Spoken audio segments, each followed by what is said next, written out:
Ay, give me the chip, I need the championship. Wait, we got a dream.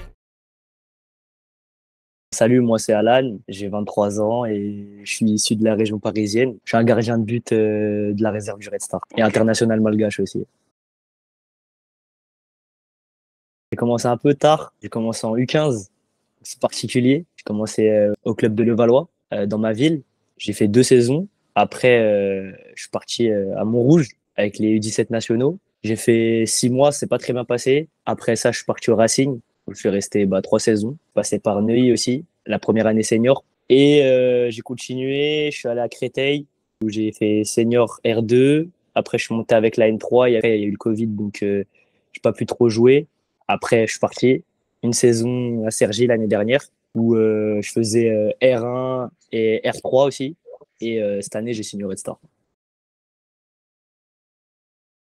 Si j'ai commencé aussi tard, c'est que j'ai pas été pris tout de suite de passion. Je me suis inscrit au foot quand j'avais 6 ans. Ma mère m'a inscrit au foot, sauf que j'ai fait que 1 an, donc ça compte pas, tu vois. Et j'ai fait d'autres sports à côté. On faisait des matchs à l'école, on me mettait toujours au goal et j'avais pas peur de plonger. Ça veut dire que à chaque fois on me mettait au goal, je plongeais sur le béton, je me faisais des égratignures et tout. Et en vrai, je kiffais ça. Après, je commençais à aller au stade avec mes potes et je me suis dit pourquoi pas m'inscrire au foot, hein. Je me suis réveillé plus tard que les autres et j'ai décidé de m'inscrire en U15.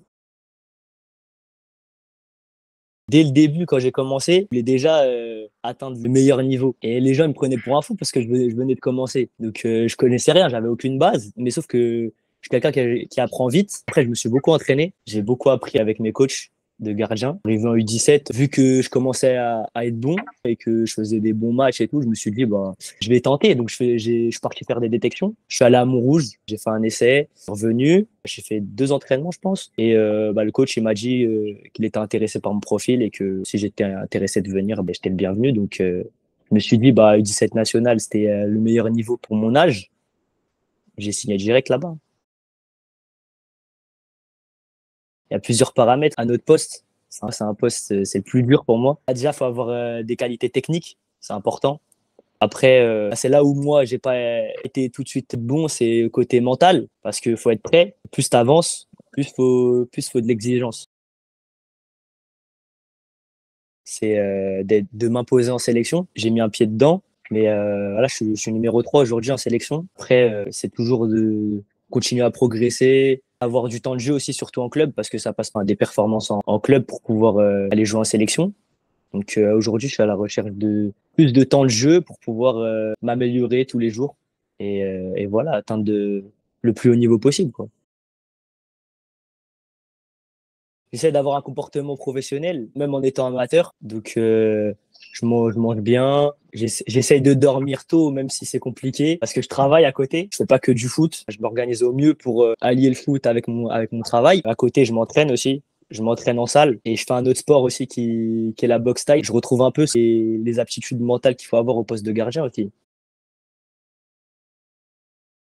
Être concentré, prêt à tout, parce que dans un match, tu peux avoir rien à faire pendant 80 minutes, mais sur le seul ballon, tu dois être concentré. Donc, c'est une autre fatigue. C'est pas physique, c'est mental. Être fort quand ça va pas, parce que c'est là où le poste de gardien, en fait, t'es exposé à l'erreur. On dit, t'as pas droit à l'erreur quand t'es gardien. C'est de travailler sur ça aussi, de pas avoir peur de faire des erreurs.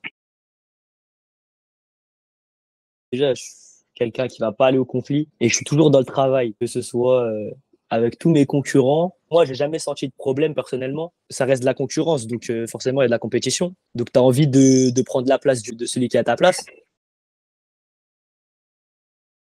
À jamais lâcher, c'est pour ça que j'ai réussi à être en sélection. Mais en fait, quand tu es convaincu que tu peux le faire, tu vas et tu bosses en vrai. Je me dis que c'est par la force de l'entraînement, tu peux arriver à de grandes choses. Et même si tu n'atteins pas le monde, la Ligue des Champions ou quoi, au moins, tu vois, je donne tout.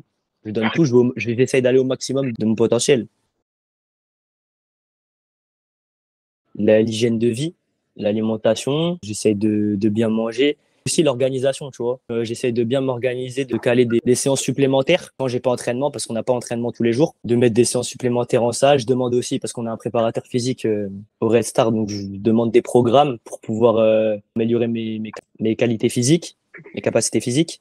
Donc ouais, je travaille beaucoup en salle, à côté, renforcement musculaire, hygiène de vie correcte et sommeil, hein. C'est très intéressant d'avoir lancé une application comme Foodsider. Ça peut ouvrir plein de portes et plein d'opportunités. Donc, franchement, c'est un bon concept, je pense. Je le conseillerais aux jeunes qui souhaitent grandir dans leur jeune carrière, que ce soit un club de niveau national ou de départemental. Tu peux trouver ce qui n'était pas si facile avant. Et aujourd'hui, avec l'application, bah, ça facilite les choses, je dirais, et les chances. Il y a de l'attitude du gardien. Il y a un paramètre qui va rentrer en jeu aussi, qui va faire la différence, c'est le gabarit. On va pas se mentir, aujourd'hui, les clubs pro, ils recherchent beaucoup des gardiens grands de taille qui vont pouvoir former après sur le long terme. Ils regardent le jeu au pied aussi, c'est important. En fait, si tu as un gardien complet, tous les domaines, communication surtout, parce qu'on demande d'un gardien de beaucoup communiquer avec sa défense, c'est là où que le recruteur il va avoir un œil. Rester le maximum soi-même, rester soi-même, d'être concentré à 100% et de pas trop se mettre de pression aussi. Et d'avoir confiance en lui aussi, que la confiance en soi au poste de gardien, c'est très important. Je pense que ça m'aurait beaucoup servi, ça m'aurait ouvert plus de portes et j'aurais plus eu la chance d'être vu par des clubs. Ça, c'est pas mal. J'ai beaucoup d'amis qui font du foot aussi, donc je pense que ça aurait été très très utile comme application. Donc, prendre du plaisir, écoutez vos coachs et soyez rigoureux, concentrés. Et voilà, et vous limitez pas. Toujours avoir des objectifs et petit à petit, ça va le faire.